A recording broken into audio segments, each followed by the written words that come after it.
Good morning, Anne. Good morning, James. And good morning, everybody. Hopefully you are all having another wonderful weekend. Christmas not too far away. Thank you for tuning in. So if you haven't tuned in before, again, for the next half an hour or so, Anne and I are going to have a conversation. We don't know what we're going to discuss. We're just going to see where it goes. And fingers crossed, you all find it enjoyable and interesting. Okay. Good. Are you happy to begin, Anne? I am happy to begin, Okay. yes. Where would you like to start this week? I think I'd like to talk about the journey of technology in a way. Okay. In my lifetime. Technology meaning, I'm no good with any technology and certainly not with today's phones and things like that. Okay. But I mean, as we're sitting around the table now. Yes. With this mic in front of us. Yes. That was normal for me as a child to sit round a table.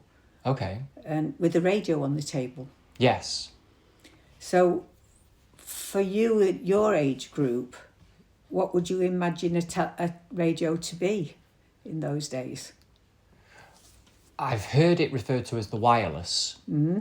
And everybody used to sit round and listen to the wireless. But you won't be able to imagine the size of it. No, I would imagine it to look something like a radio looks now. Although I don't think people have radios in their homes too much anymore. No. So I don't know, about the size of a lunchbox. Bigger than that, because it had to have a battery. Right, and okay. The battery was a big battery. Yes. So we had to take the battery, like you go to a shop now and you buy a battery. Yes. We had to take the battery to the bike shop. I still don't know why it was always a bike shop. Yes. But we used to take it to the bike shop and then we had to have it filled up with acid. So they would fill it up with acid so it would work. Right, okay. So you had to have your radio filled up with battery acid. With the battery, yes. Which you got from the bike shop. From the bike shop we had to go for it. Right, okay. So at 8... Yes. My mother would tell me to go to the bike shop with the battery. Yes. And say, be careful when you're carrying it back because it will burn your legs or your clothes. Naturally, with it being acid, yes. With it being acid. Now, can you imagine anybody doing that in this day and age with an 8-year-old? I can't imagine many 8-year-olds even going out for a walk. Exactly.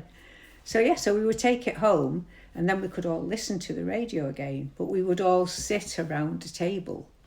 So it was something that brought you all together. Yes. It was a focal point to unite the family unit. Yes. So imagine a house. Yes. That has no heating. Okay. Only a fire. And okay. On that fire is you cook on the fire. Yes. Your kettle is on the fire and a bowl of soup.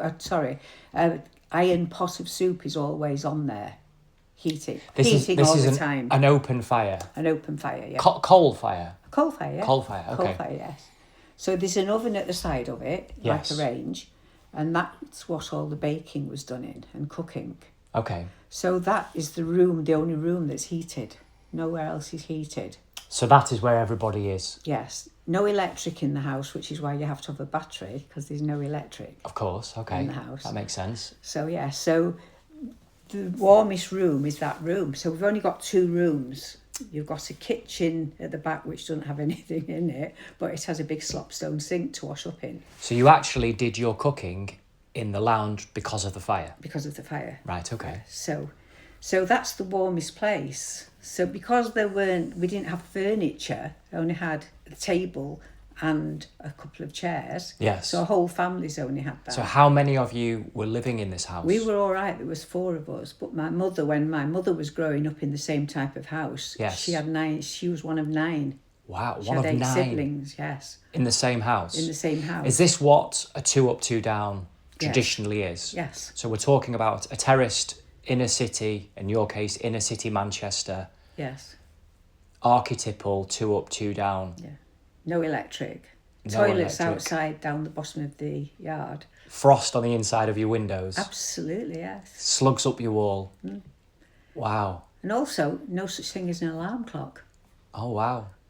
Is this where you had the knocker-upper man? That's right. So you have the knocker-upper man, yeah. Wow. So he would come round in the morning and with a long pole and knock on the window. It always makes me think, who woke up the knocker-upper man?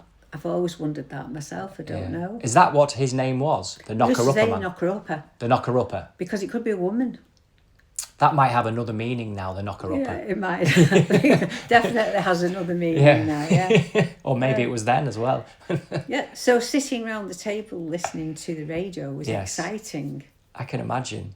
So what sort of things did you listen to? Programmes? I think the Archers had started about then. That's been on for years and years, wow, the okay. Archers. But mainly, me as a child, we were listening to the war news. The war news. Because I was 7 before my dad came back, so we round the radio, that's what we were listening to. Your father was away in the Middle East, he was in Palestine. He was, yes. So he didn't come back until late 1947? Yes. Wow. Because the war didn't end there until then. Yes. So, yes.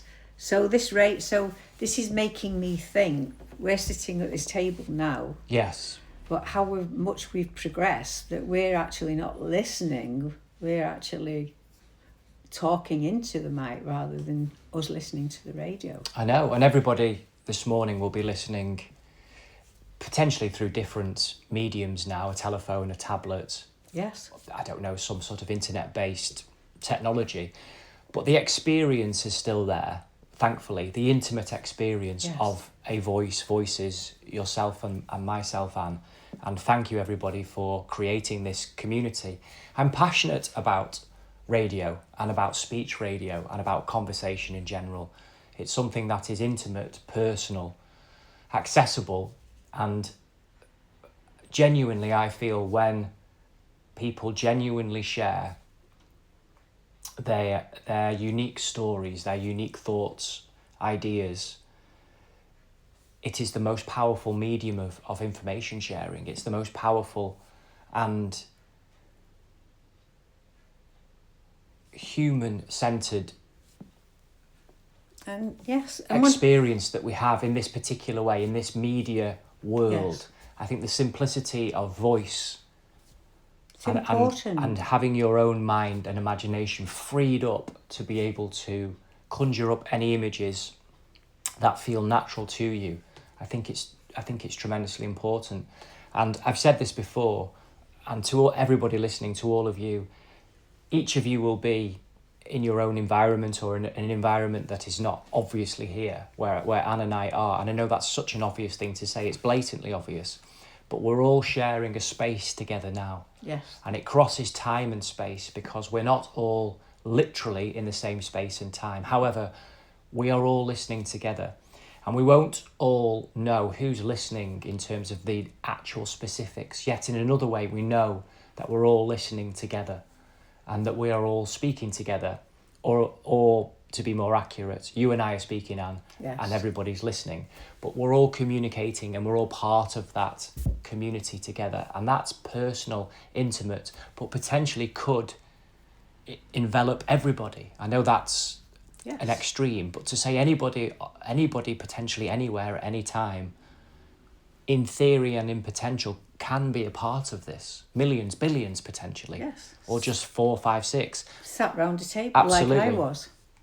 And we are... And discussing what we're saying. Absolutely. And to paint the picture, if you aren't aware, we really are beginners at this. We are sat around a dining room table, 2 chairs and a microphone between us, with no previous particular experience at this at all, giving it the best that we can, aiming to produce something of value, and trusting that you are all willing to bend your expectations a little bit, and this is of value and interesting. Yes. So what I'd like to make people think is that, yes, we started with the radio, but I was 13 before we got a television. Okay. And the only reason we got a television was for the coronation. Because it was the coronation of So which year was this? 1953. 1953. So that was the coronation of Queen Elizabeth II. Absolutely. 1953. Yes. Wow. And that was a televised event. By which time my mother had got a licence. She was the first lady to ever have a licence for a pub in this country. The So she first actually lady to ever have a licence for a pub. to run a pub, yes. Wow, that's fascinating. Which is fascinating. Yes, she was a fascinating lady. So we got this pub. So 13, we had this television, which was a 12-inch screen. Okay. In a great big box. And they got the television so they could put it in the pub so all the community could come into the pub. Yes. And listen and watch the coronation. Was it in black and white or colour? Absolutely. No such thing as colour then. Yes, it was in black and white. Black and white, okay. So everybody, the community all came together with that television. Okay. And then the next stage was that obviously things didn't progress for a long time. They were always small tellies until you started to get the bigger televisions. Yes. And then eventually we got remotes. Yes. Now, this is the reason I'm saying this, is that I wonder whether that was the start of us becoming lazy, a bit lazy. Yes. In actions and in mind. Okay. Because before we only had 3 channels, I think, and the television went off at 9 o'clock, or 10 o'clock. You only had a small period to watch television. Yes. Now we've got 24 hours of 500 channels, it seems like. Yes. Which we can't possibly watch. Nobody can possibly watch them all. No. So then we got the remote, so it stopped us getting up and going and changing the channel. Was that the first time we started to have something in our hands that we were controlling with? So that makes me think about phones. Yes. So you're seeing the television remote control as the precursor for the handheld mobile phone? That's what I've been thinking about in the last few days. Yes, I do think that. That's interesting. Because before that, we wouldn't have had anything like that. Any handheld device? No. No, not that would be mass produced and used daily by people. But you're right, the television remote would be mass produced or became mass produced as the popularity and accessibility of televisions became open to the masses, and that people were watching television every day, so they would have a remote control in their hand every day. Yes. So maybe that was a technological evolutionary step towards the handheld device. Yes. Maybe. Maybe, yes. But we also during this last week we had a games night. We did our community chess and games night. Yeah. And Cheryl brought a game called Frustration. She did, yes. Which meant that we had to work the frustration game. Yes, a board game called Frustration. And it really is frustrating, if I get my words out. Yeah. Frustrating, yes. Yeah. I can't tell you how frustrating it was. Right. It got to the stage where we were saying to each other, please win. Just to end the game. Just to end the game. End the frustration. Yes. Somebody please win. So that's what used to happen. People would have games as well. Yes. But they would all be family games. You can't play a game on your own. You couldn't play a game on your own then. You play Solitude with a pack of cards, yes. Pack of cards, yes. But now everybody's playing games on the phones. Yes. So is that a change in? Yes. I think people are becoming, not necessarily any one particular person, but in general, people are becoming addicted to games such as Candy Crush and other games like that on their mobile phone devices. And I think a lot more than people realise. And there's a lot of people who are accessing online gambling as well, and forms of games that are actually having real life financial implications. And we've spoken about debt in a previous podcast episode. And I do know a lot of people are getting themselves into all manner of trouble with the easy accessibility to anything really with a handheld mobile device.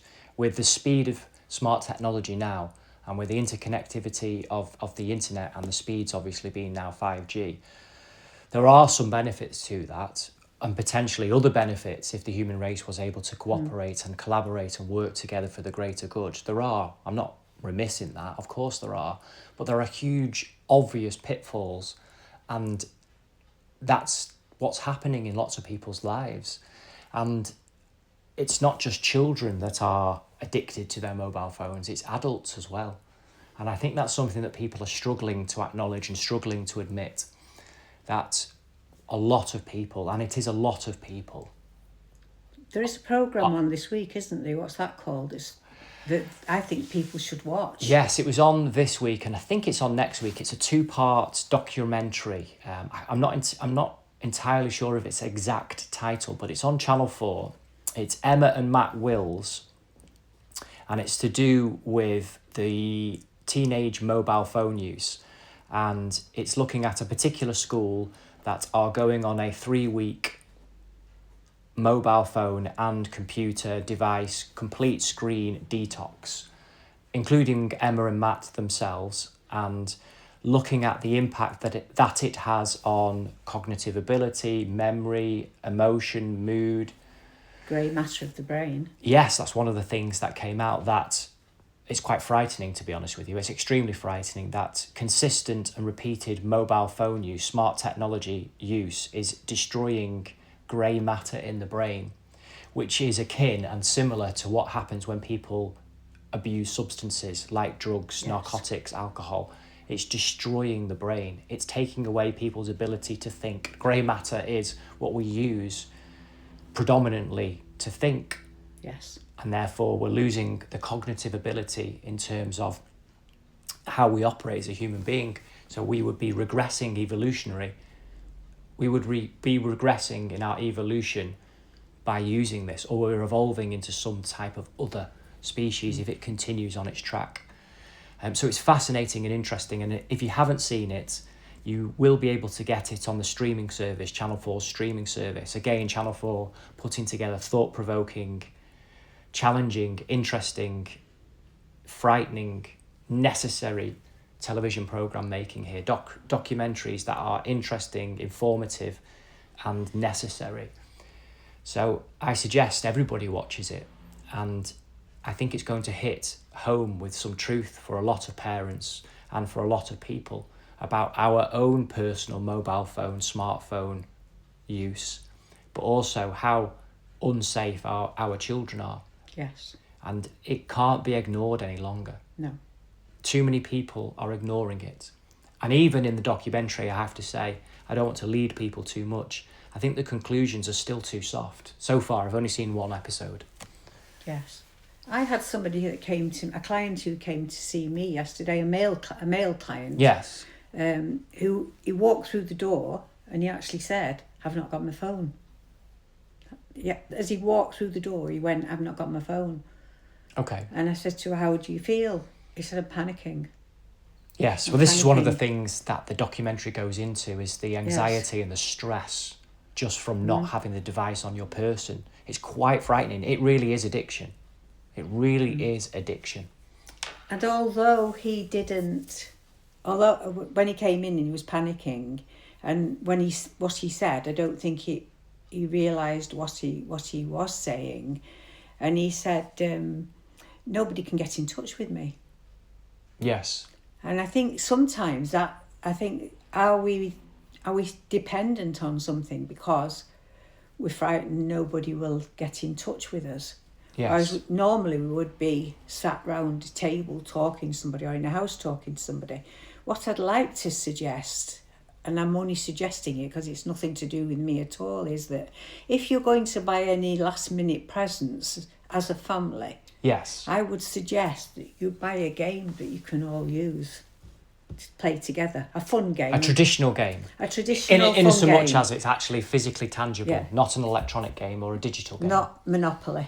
Not Monopoly. I know. No. There'll be many Christmas divorces and families breaking up over Monopoly. Definitely not Monopoly. Yes. But yes, find a game, and even like Twister, where we used to play Twister, and it's you're all over the floor. Just find something that's fun that the children can have fun with you. Yes. That's only a suggestion. Nobody has to do that. I think it's a good suggestion. Yeah. We're encouraging people, and I fully agree with it, Anne, and I'm sure you all listening will agree that we're looking to get people back to quality time, not necessarily lots of time, but where people are spending time giving each other their attention. That's what technology is doing.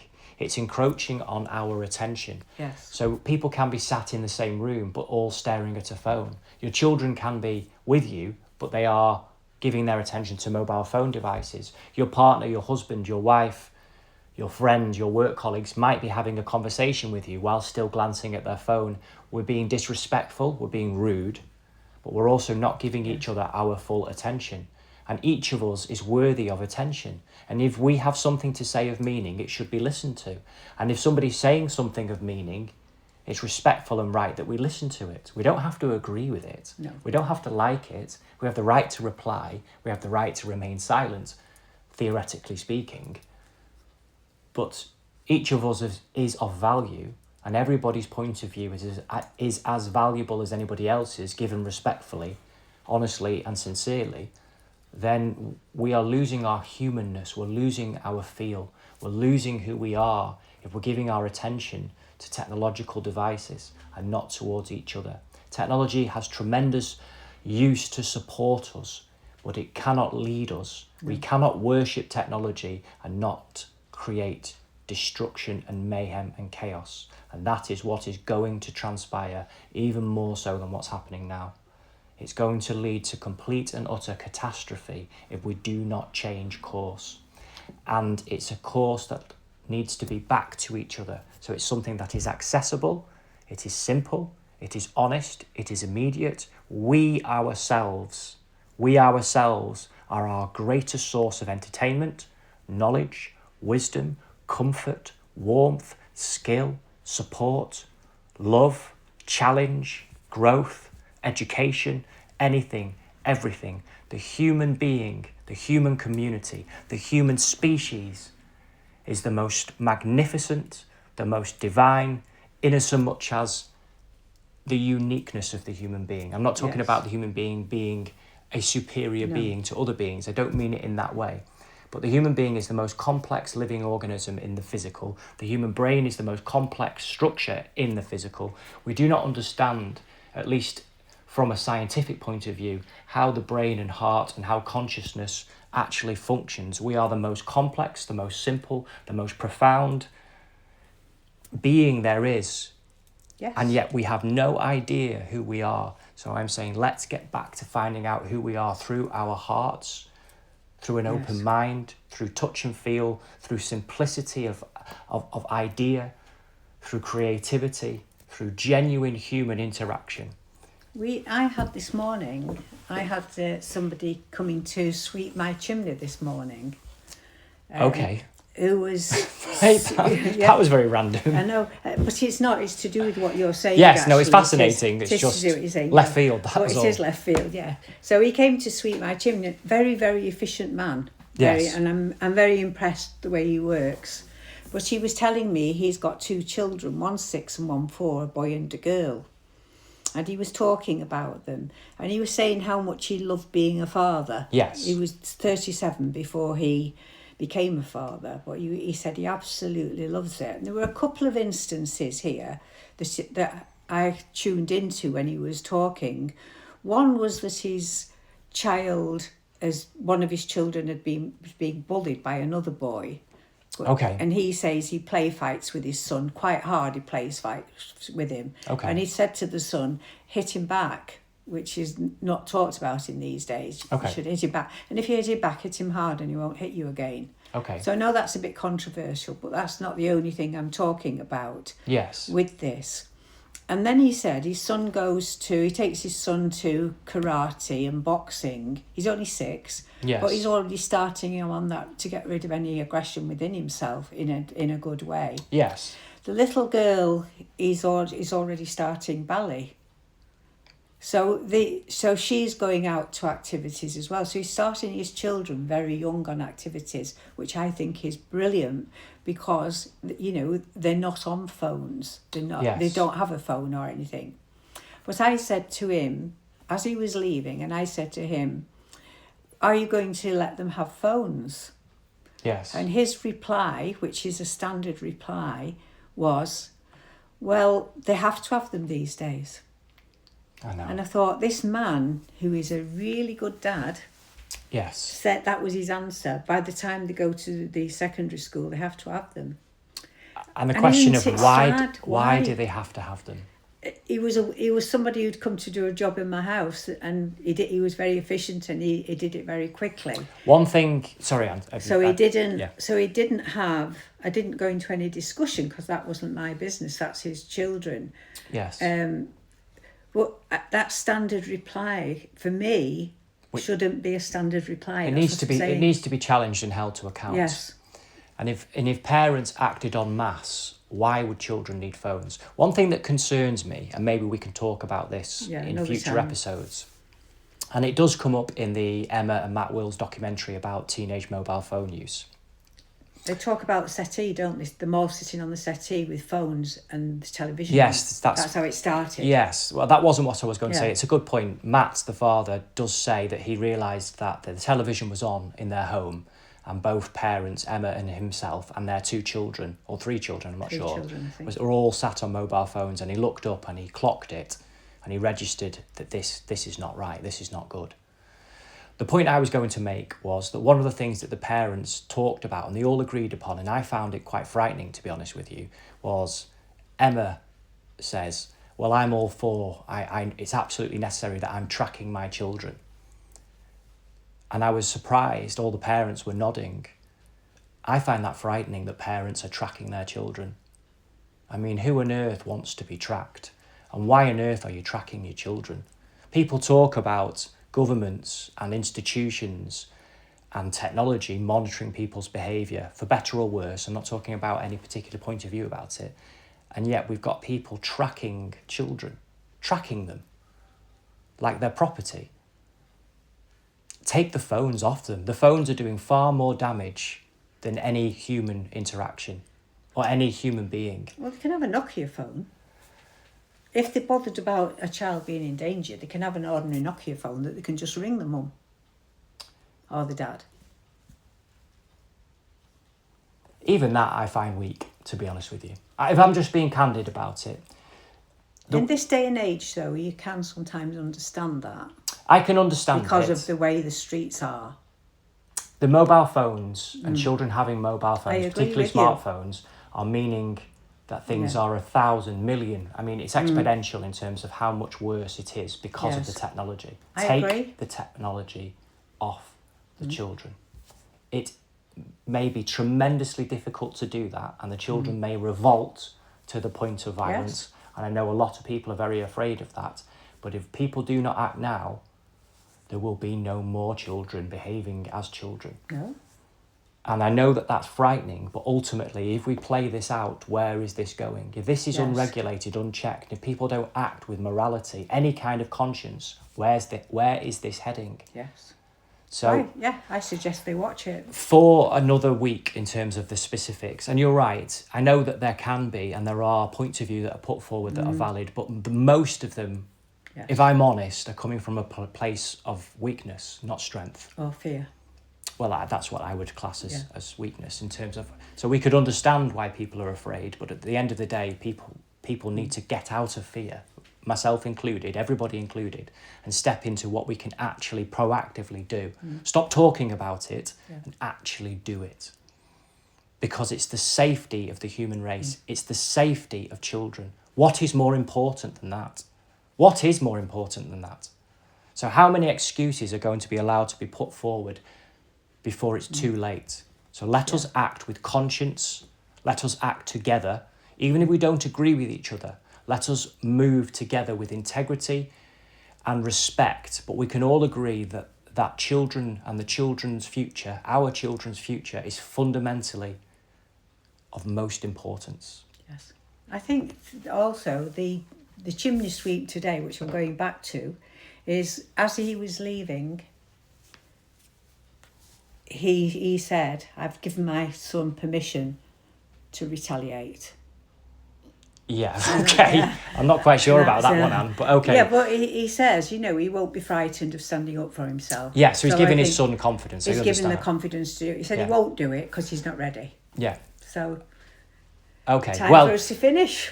Wow, I know it's gone quickly again. Well, thank you very much for tuning in, everybody. Have a lovely weekend, the rest of today, the rest of Sunday. Have a lovely rest of the week, whenever it is that you are listening. And we look forward to speaking with you, and we look forward to being with you again next week.